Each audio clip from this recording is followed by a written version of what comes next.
Peridot is a gemstone that has captivated jewelers and collectors around the world for centuries. In the first part of our video, we discussed some fascinating facts about Peridot and looked at a few iconic pieces, including royal relics.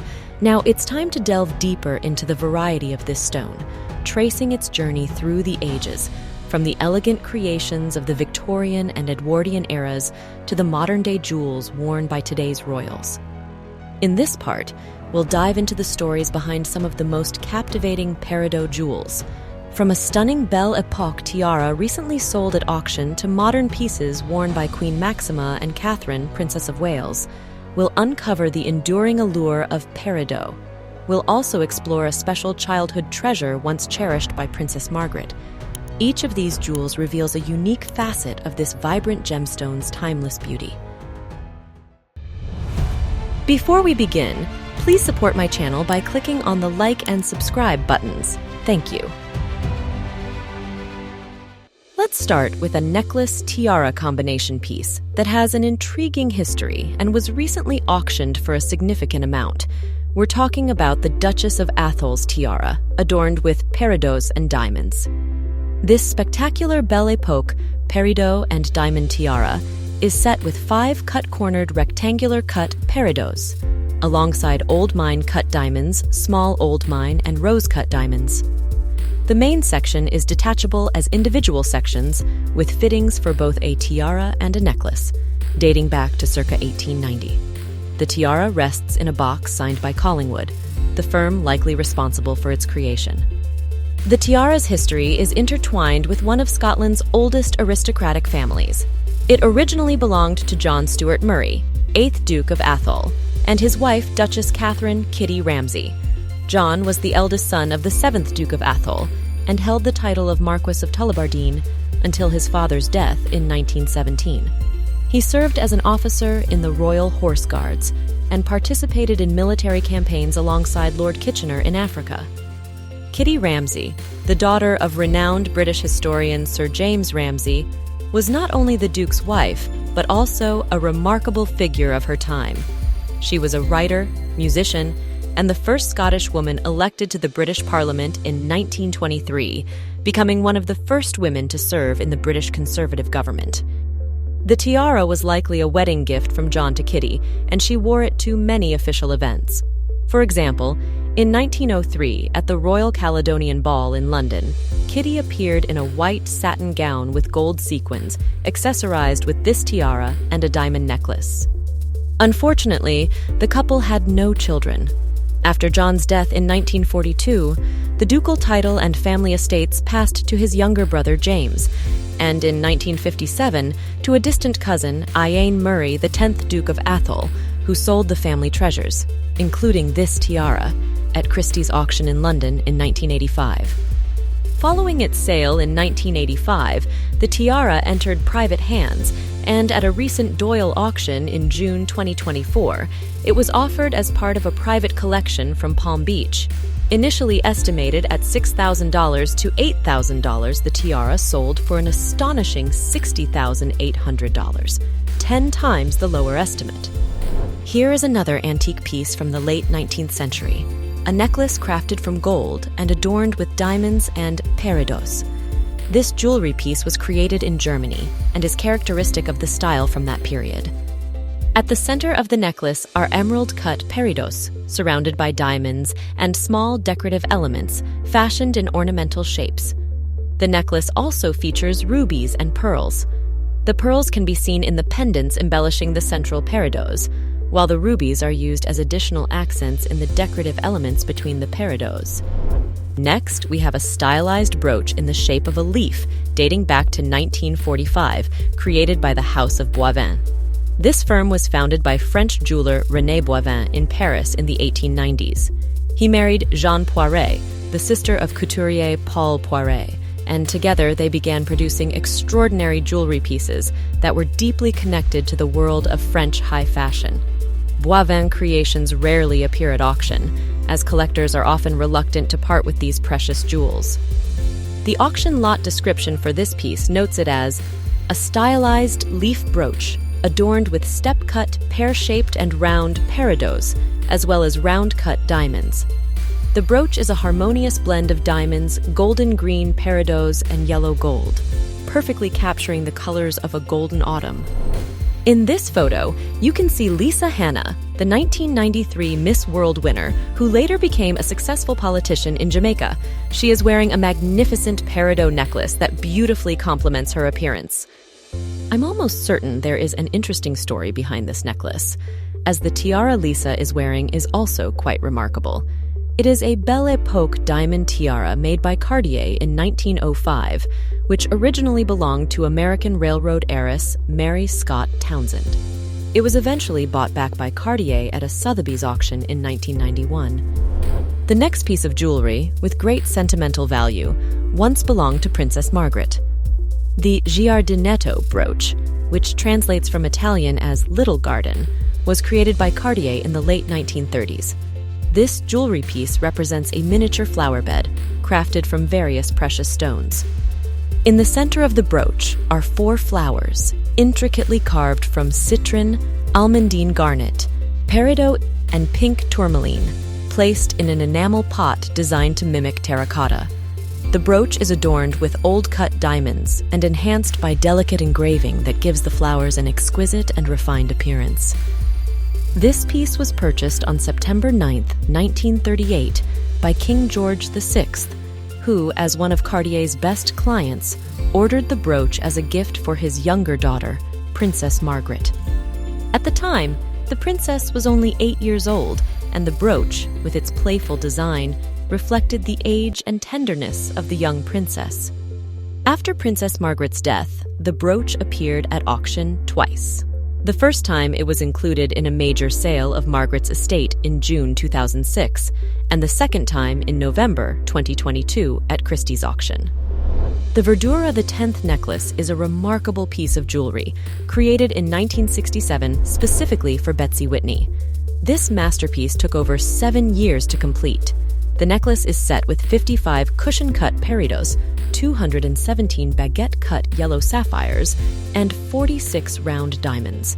A distinctive feature of this stunning piece is the detachable pendant, showcasing an 89-carat peridot, adding even more elegance and versatility to the design. Another noteworthy piece is a stunning antique pendant featuring a 15.66-carat peridot and 1.66-carat diamond, set in 14-carat yellow gold and platinum, dating back to circa 1910. Who doesn't know the gorgeous beauty Anna Wintour, a powerful figure in the global fashion industry? She has been serving as the editor-in-chief of the fashion magazine Vogue since 1988.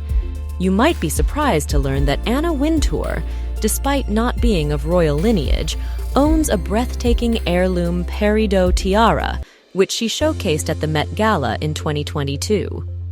This antique jewel, with a floral festoon and ribbon design, adorned with diamonds and peridots, was crafted in America around 1910. Anna Wintour's tiara is particularly special, as it is a family heirloom, originally belonging to her mother, Eleanor Non-Trago Baker, who was American. At the 2019 Met Gala, Benedict Cumberbatch, renowned for his role as Doctor Strange, caught the eye with his exquisite peridot, diamond, and platinum brooch, set in 18-carat yellow gold. This vintage brooch, dating to approximately 1965, was likely provided to him by the Verdura jewelry house for the event. The brooch, valued at $46,500, caused quite a stir on social media. Fans of the Marvel Cinematic Universe humorously compared the peridot in the brooch to the time stone that Doctor Strange guards in the films. This brooch not only added a vibrant accent to Benedict's all-white ensemble, but also gave his look a modern and sophisticated edge, making it one of the most memorable of the evening. Next is an Edwardian-style necklace made of 15-carat gold, natural pearls, and peridots, housed in its original case. It was crafted around 1900 to 1910. Another early 20th century piece is a peridot and diamond brooch pendant by Pixley and Company. The pear-shaped peridot is set within diamond-set laurels in platinum and gold. The firm Marcus and Company, also known for its interest in colored gemstones, was named after Herman Marcus, who was renowned for the quality and variety of colored stones he used, as well as for his curvaceous designs, delicately embellished with graduated beaded patterns. During its time as Marcus & Company, the firm entered a period of great productivity, creating intricate and often interlaced settings that featured unusual gems such as peridot, boulder opal, jade, and dogtooth pearls. This gold, peridot, and diamond necklace was created by Marcus & Company around 1900. Now, moving on to the next piece, this magnificent Edwardian-era necklace radiates the eternal colors of spring, no matter the season. At the heart of the design lies a bright 4-carat cushion-cut pink tourmaline, surrounded by lush green peridots and diamonds arranged in trefoil patterns. The composition is completed by a pearl drop, adding a touch of unmistakable femininity and elegance to the piece. As we transition to more contemporary jewelry, I'd like to show you a few more breathtaking pieces. For instance, this dazzling gold necklace with a fringe of peridots, which once belonged to a living best-selling author. The necklace was sold at a Sotheby's auction in New York in September 2014. Unfortunately, there's no information about who made this piece or when it was crafted. However, we do know the collection it came from. It was previously owned by novelist Danielle Steel, whose books have been bestsellers worldwide for decades. She is an avid jewelry lover with an extensive personal collection. Jewelry is also a recurring theme in many of her novels. By the way, would you be interested in getting a closer look at Danielle Steel's jewelry collection? Let me know in the comments if you'd like to see a video on this topic on my channel. The next set of peridot and diamond jewelry, currently housed in the United States, truly showcases how stunning gemstones can be. Designed by Ingo Hen in 2006, this suite features 16 peridots and 700 diamonds set in platinum. The jewelry pieces in this set, including a necklace, a pair of earrings, and a ring, are unified by a diamond ribbon and bow motif. The peridot set in the ring is simply incredible. Just look at how it sparkles. It's mesmerizing, don't you think? The entire set is housed in the Smith Gem Vault at the Houston Museum of Natural Science. The Green Goddess pendant is a unique piece of jewelry in the collection of the Field Museum in Chicago. At the center of this exquisite work of art is an impressive pear-shaped peridot weighing 154 carats, which was mined on Zabargad Island, also known as St. John's Island, in the Red Sea. This peridot was previously exhibited at the Chicago World's Fair in 1893 and became one of the significant pieces acquired for the museum by William Higginbotham. In 2009, jewelry designer Lester Lampert created a magnificent setting for this peridot. He carved a statue of a goddess from gold, giving the pendant a mystical and ancient appearance. The pendant is further embellished with small yellow diamonds weighing a total of 3.24 carats, adding extra sparkle and luxury to the piece. This bracelet from the Les Blés de Chanel jewelry collection embodies the tender freshness of spring. At the heart of the design is a delicate green peridot weighing 5.7 carats, symbolizing the first greenery, reminiscent of just sprouted wheat. The bracelet represents the beginning of the wheat's life cycle, from the first shoots to the golden, fragrant fields of late summer, a motif that was one of Gabrielle Chanel's favorites. The bracelet is crafted from white gold and adorned with 59 brilliant cut diamonds, as well as aquamarines and green tourmalines, which accentuate the sophisticated green hue of the peridot and add additional brilliance to the piece.